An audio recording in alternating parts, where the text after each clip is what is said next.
One day, Muhammad Hussein came back from school, and there was unusual silence in the house. The atmosphere was heavy. Mother's eyes were red, and father was sitting silently. It turned out that grandfather was no longer in this world. Muhammad Hussein was stunned.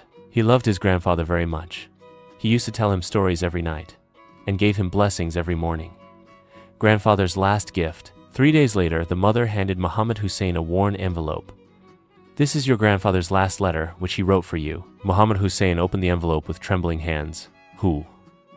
The words of the letter read, "My dear Muhammad Hussein, if you are reading this letter, then perhaps I am no longer with you. But son, relationships are not of the body, they are of the heart.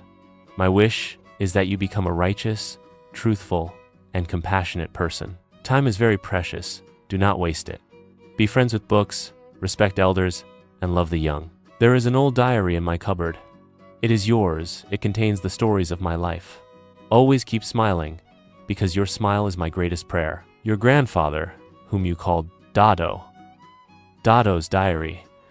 Muhammad Hussein opened Dado's cupboard, and indeed found an old, leather-bound diary. It contained Dado's life experiences, successes, failures, childhood memories, and advice. That diary became a treasure for Muhammad Hussein. The journey of memories.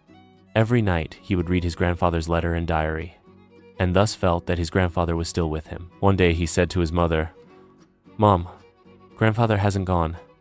He is in every one of my prayers." The message of the story. Relationships do not end. Only the body leaves. Love, memories, and prayers always remain alive. The value of time, the light of knowledge, and the words of elders contain life.